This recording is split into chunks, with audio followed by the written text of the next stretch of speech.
আসসালামু আলাইকুম রহমতুল্লাহ।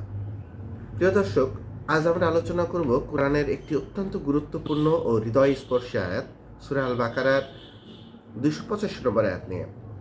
এই আয়াতটি শুধু একটি আয়াত নয়, এটি একজন মুমিনের সম্পূর্ণ ঈমানের ঘোষণা। এটি রাসূল করিম সাল্লাল্লাহু আলাইহি সাল্লাম ও সাহাবীদের বিশ্বাসের ভাষ্য এবং আমাদের ঈমান যাচাইয়ের আয়না। আল্লাহ সুবহানাহু ওয়া তাআলা বলেছেন, রাসূল ঈমান এনেছেন তার প্রতিপালকের পক্ষ থেকে তার উপর যা অবতীর্ণ হয়েছে এবং মুমিনরাও, তারা সবাই ঈমান এনেছে আল্লাহর উপর, তার ফেরেশতাদের উপর, তার কিতাবসমূহের উপর এবং তার রাসূলগণের উপর। তারা বলে, আমরা আল্লাহর রাসূলদের মধ্যে কোনো পার্থক্য করি না। আর তারা বলে, আমরা শুনেছি ও মেনে নিয়েছি। হে আমাদের প্রতিপালক, তোমার ক্ষমা চাই, আর তোমার কাছেই আমাদের প্রত্যাবর্তন। এই আয়াতটি নাজিল হয়েছে সূরা বাকারার একেবারে শেষের অংশে। এর আগে 284 নম্বর আয়াতে বলা হয়েছিল, তোমাদের অন্তরে যা আছে তা প্রকাশ করো বা গোপন রাখো, আল্লাহ তাআলা তার হিসাব নেবেন। এই আয়াত শুনে সাহাবায়ে কেরামগণ ভয় পেয়ে যান।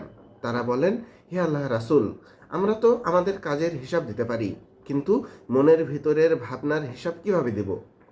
তখনই আল্লাহ তাআলা দয়া করে নাজিল করেন এই আয়াত, যেখানে মুমিনদের পূর্ণ আত্মসমর্পণ ও আল্লাহর রহমতের বার্তা দেওয়া হয়।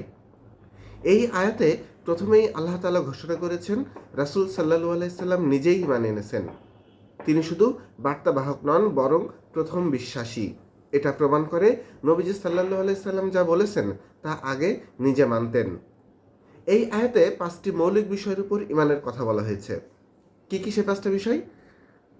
আল্লাহর প্রতি ঈমান, ফেরেশতাদের প্রতি ঈমান, কিতাবসমূহের প্রতি ঈমান, রাসূলগণের প্রতি ঈমান, আর সব রাসূলের প্রতি সমান বিশ্বাস।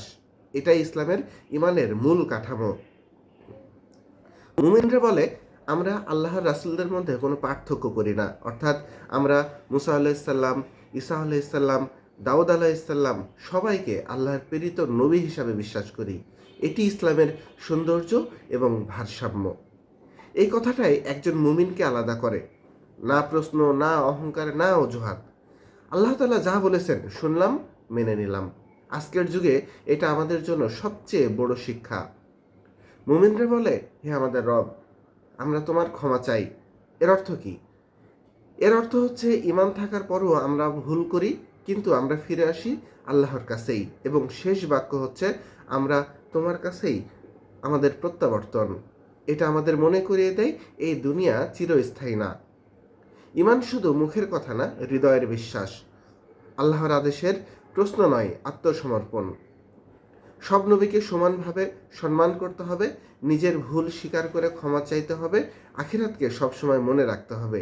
এই আয়াত একজন মুমিনের আইডেন্টিটি কার্ড। প্রিয় দর্শক, সূরা বাকারার 285 নম্বর আয়াত আমাদেরকে শেখায় কিভাবে ঈমান আনতে হয়, কিভাবে আল্লাহর সামনে মাথা নত করতে হয় এবং কিভাবে একজন সত্যিকারের মুমিন হতে হয়। আল্লাহ যেন আমাদের সবাইকে এই আয়াতের শিক্ষা অনুযায়ী জীবন গড়ার তৌফিক দান করেন, আমিন। সেই সাথে আপনাদের কাছে অনুরোধ থাকবে, আপনারা যারা আমাকে সাপোর্ট করতে চান, অবশ্যই এই ইউটিউব চ্যানেলে সাবস্ক্রাইব করবেন। আর যদি ফেসবুক থেকে ভিডিওটি দেখেন, তাহলে আমাদের পেজটি ফলো করে আমাদেরকে সহযোগিতা করতে পারেন।